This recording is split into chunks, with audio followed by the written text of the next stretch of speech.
Well, gentlemen, let's get into our best and worst. Let's talk about what each of us think is the best Vegas movie and the worst Vegas movie and why. So, Ken, kick it off. Give me your Right. best and worst. So best will be pretty short and simple. Went again with Ocean's 11. Actually, it's one of the rare instances where I think definitive and best overlap. I usually try to go with an other option here, but I just can't argue against Ocean's 11. So in addition to everything I said before, it's not just a cool movie, it's also fun and just, entertaining as hell.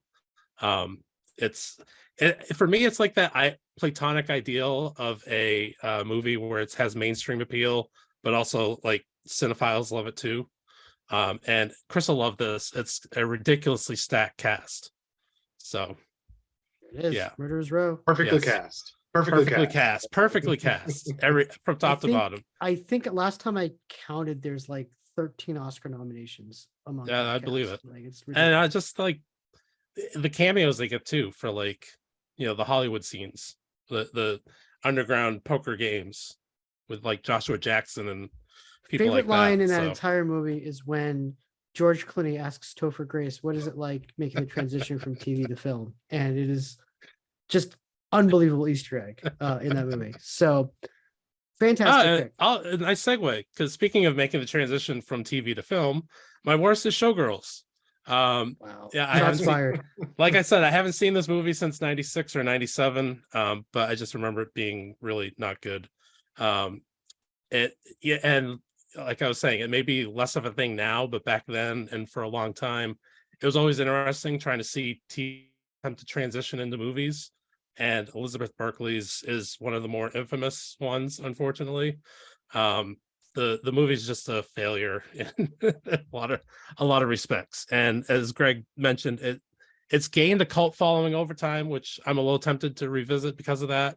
I will also say, like, if you want to see a good version of the plot of that movie, go see All About Eve, the classic movie that Good kind of pick. blatantly rips off the plot from. So that's set in Broadway instead of Vegas Showgirls. So I know. yeah, I'm sure. Yeah, for our onstage audience there, check that classic pick. out. And just remember, guys, there's always someone younger and hungrier coming down the stairs after you. Iconic line. There you go. Greg, give me your best and worst. All right, my best is Casino, the movie Casino. Great movie, one of my personal favorites. I think what I like about this, other than its representation of the criminal element of Vegas, back in the day, but again, I love how it represents both the glitz, the glamour, and also the underside of it. Not just in terms of the criminal element, but also like the desert surrounding Vegas, and how ominously that's portrayed, especially in that key scene where Nikki and Ace, are meeting in the desert and the wind blows in his face. Like, that's, again, just a great representation of Vegas, because yes, it is an oasis, but all around it is just barren desert, And so just as a depiction of Vegas, like, weirdly, that movie also gets me jazzed for Vegas, in some ways, because again, it's old school Vegas. It's also like the dream of what I wish Vegas, without the criminal element, but just what Vegas still was in terms of what Ace talks about. Everyone knew your name, you got personal service, it's nothing, those days are long gone, but it's sort of aspirational in that way. But otherwise, great movie, a lot of quotable lines. That was my best movie. For my worst, I'm gonna cheat and go with the tie. Really, because there are two movies I really want to talk about in this category. So one is Diamonds Are Forever. That's just a tediously boring movie set in Vegas. Is that the Bond movie? Yeah. James Bond movie. Okay. Yeah. It is so boring, dry, and it's just like it's basically the opposite of what Vegas, really is. Everything we talked about, the speed, the excess, all that. It's just all the energy is not there at all. But the other movie I want to talk about is tell me if you guys have seen this one, Last Vegas. No, I haven't. No, I think it deserves mention though in this category. Do you know what it is?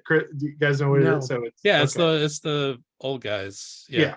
So Oh, it's yes. Yes. Yes. Yeah. Yes. it's kind of like The Hangover, but with old guys instead of young guys. It's De Niro, Kevin Kline, Morgan Freeman, and Michael Douglas, right? like doing like one last hurrah via bachelor party. It's a mess. It is just it's a mess for a lot of reasons because they're trying to get into some like serious like bro friend drama, in terms of Robert De Niro grieving for his dead wife, angry that his friend didn't go to her funeral. Like this is like a lot of old guy problems, kind of things that they're going through. And there's a lot of old guy jokes. And it's kind of disgust. It's kind of a little disgusting in terms of young women sort of throwing themselves at them a little bit, during the movie. Especially Michael Douglas is married to a girl, engaged to a girl half his age, in the movie. It's just that's not anything I want to think about when I think of Vegas, and it's not particularly good. It's a very so. Okay. There's a 2007 movie called 3 Days to Vegas that is about old guys going to Vegas, and it has 3 old white guys and 1 old black guy, just like Las Vegas does. Oh, not the best for Hollywood. not the best. Not the best. Not the best. All right. So for my worst, or excuse me, my best, Greg, I agree with you. I went with Casino. To your point, it gives you everything, the rise, the fall. It would be a almost perfect movie had it not been for James Wood and Sharon Stone. Oh. How dare you? And years later, we could go on for another hour arguing about years later, finding out don't let him. that James Wood's monologue that he's talking in the phone, he improv'd all of that. Like that's all improv. That's not right. There's nothing written. So that's like, and that's like a scene that I hate because it just doesn't make sense. What? So finding out that was improv, I was like, okay. And I hate Sharon Stone in this movie. I hate, even though she was nominated for an Oscar, and a lot of people deservedly call it the best performance of her career and all that jazz. I still think she's the weakest point in the movie. And I also say, you take her out, you put Michelle Pfeiffer in there, you get a better performance, and she wins the Oscar. Absolutely not. Pfeiffer could die the crazy as well as she could. Hot take. All right. My worst. I'm kind of torn on that one. I went with a movie called Vegas. The thing is, Pfeiffer is not as gorgeous, is not as beautiful as Stone. You have to have someone drop dead good. I don't know. And Pfeiffer, 93, 94?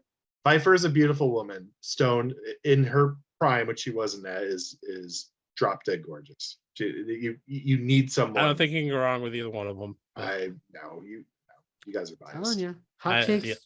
Casting Maybe. couch. All right, my worst. I went with Vegas Vacation. If you're a fan of the National Lampoon Vacation series like I am, the first one is immaculate. European Vacation is hilarious. Christmas Vacation is a holiday favorite, and I overlook its flaws because it's a holiday favorite. Vegas Vacation is a monstrosity. It is a bastardization of one of the most perfect film franchises ever, period. It is bad. It is, when we talk about movies that depict Vegas in a somewhat accurate format, or at least a overstimulated version of what Vegas is actually, Vegas Vacation plays into all the stereotypes, the annoying stereotypes. Now, I will say, now that I'm saying this out loud, it does have a very funny sequence. And that is when they go to the really bad casino. Yes. And there's like casino war. Guess the number 4. 7. No, wrong. Okay, that's funny. Yeah. The rest of the movie is absolute trash. Yeah. It is hard to watch. And it is one of those movies where it's like, and for a while, I mean, if you think about it, that ended the franchise. Like that's the last, until we got the Vacation reboot, remake, or whatever. That was it. That was it for the Vacation movies. And it just was a sad ending. So not only being a bad franchise killer, it's a bad movie, Vegas movie, went with Vegas Vacation. There you go. You get no disagreement from me. And to Greg's point, for your birthday this year, we will do definitive Sharon Stone. I promise. That is on the docket, so we can have an hour to go back and forth on her contemporaries and whatnot.